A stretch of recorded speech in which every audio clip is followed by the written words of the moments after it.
حسن معاشرت میں ایک چیز تحیت المسلم ہے، السلام علیکم کہنا، اور السلام علیکم کہنا سنت ہے اور اس کا جواب دینا واجب ہے۔ السلام علیکم جو کہتا ہے اس کو ثواب زیادہ ملتا ہے وعلیکم السلام کہنے والے سے، اور یہاں حکم دیا ہے کہ بڑا چھوٹا اس کی تمیز نہیں ہے، ایک دوسرے کو سلام کرے اور وہ آگے سے جواب دیں، حتیٰ کہ کوئی سلام لکھتا ہے تمہیں، کوئی خط لکھتا ہے تو جب آپ اس کا جواب لکھیں گے تو اس کا جواب لکھنا نہ بھولیے گا، کیونکہ اس کا جواب دینا تمہارے اوپر واجب ہے۔ تو جس طرح اس نے سلام کہا اتنا جواب دینا واجب ہے، لیکن اگر آپ اس پہ اضافہ کریں تو یہ مستحب ہے آپ کے لیے۔ مثال کے طور پہ کسی نے کہا السلام علیکم تو آپ جواب کے اندر فرماتے ہیں وعلیکم السلام۔ اس نے کہا السلام علیکم، آپ نے بھی اتنی بات کہی وعلیکم السلام، لیکن اگر آپ کہیں وعلیکم السلام ورحمۃ اللہ وبرکاتہ تو پھر یہ زیادہ خوبصورت ہے کہ آپ اس کے سلام پر اضافہ کریں، نیوندرا ڈالیں اس کو۔ وہ کہے کہ تیرے اوپر سلامتیاں ہو تو آپ جواب کے کہیں کہ تیرے اوپر سلامتیاں بھی ہوں، اللہ کی رحمتیں بھی ہوں اور برکتیں بھی ہوں۔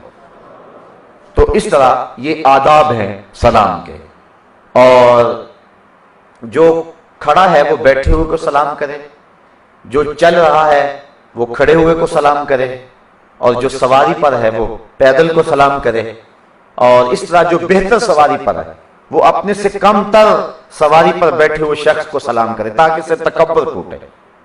جو لینڈ کروزر پر بیٹھا ہے وہ کار والے کو سلام کرے، کار والا موٹر سائیکل والے کو سلام کرے، موٹر سائیکل والا سائیکل والے کو سلام کرے، اور وہ چلنے والے کو سلام کر دے، چلنے والا پہ جو کھڑا ہے اس کو سلام کرے،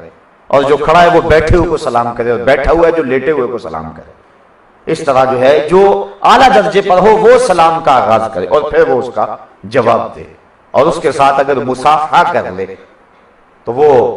روایت میں آتا ہے جب دو مومن صدقے دل کے ساتھ مصافحہ کرتے ہیں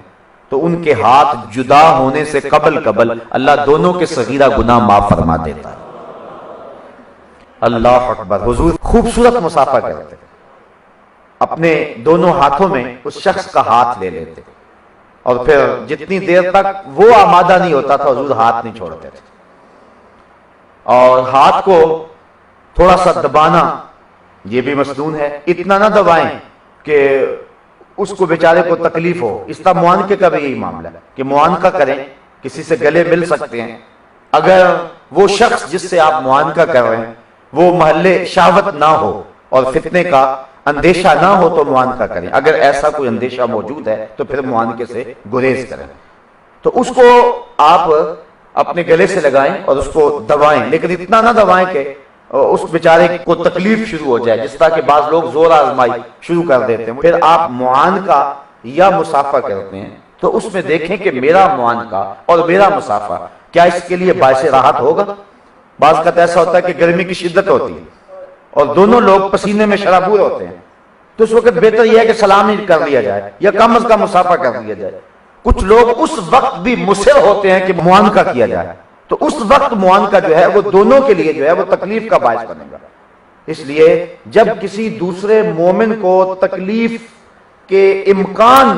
کی صورت ہو سکتی ہے تو پھر اس وقت جو ہے وہ آپ معانقے کو ترک کر دیں، اس وقت صرف مصافحے پہ۔ اور اگر مصافحے پہ بھی بعض کا کبھی ایسے حالات ہوتے ہیں، رش ہوتا ہے، کیفیت ایسی ہوتی ہے، تو کسی دوسرے مومن کو آپ دھکا دے کے کسی شخص سے، معزز شخص سے، کسی عالم سے، کسی بزرگ سے، کسی پیر سے مصافحہ کرتے ہیں، اور اس نیکی کو حاصل کرنے کے لیے آپ نے کئیوں کو کچلا ہے اور کئیوں کو دھکے دیے ہیں، تو یہ نیکی نہیں ہے، بلکہ حکم دیا گیا ہے کہ حجر اسود کو چومنے کے لیے بھی اگر کسی مومن کو تکلیف دینی پڑے تو آپ اس سے گریز کریں، دور سے اس کی طرف ہاتھ کر کے اس کو چوم لیں، وہ استسلام کر لیں، وہی کافی ہوگا، اور اللہ تعالیٰ تمہیں حجر اسود چومنے کا ثواب عطا فرما دے گا۔ تو کسی مومن کی تکلیف دہی سے بچیں، اور ہم جو ہے وہ اس بات کا خیال اور لحاظ نہیں رکھتے ہیں، ہمارے جو من میں آتی ہے ہم نے اس کو ہر صورت میں پورا کرنا ہوتا ہے، اس کے لیے کتنے لوگوں کو دھکے دینے پڑے یا کتنے لوگوں کی گردنیں پھلانگنی پڑے یا کتنے لوگوں کی تکلیف کا باعث بننا پڑے، تو اس بات کا ہمیں خیال اور لحاظ رکھنا چاہیے۔ اس طرح جب لوگ زیادہ ہوں تو اس وقت جو ہے وہ ان چیزوں کو خصوصیت کے ساتھ جو ہے وہ نظر میں رکھنا چاہیے۔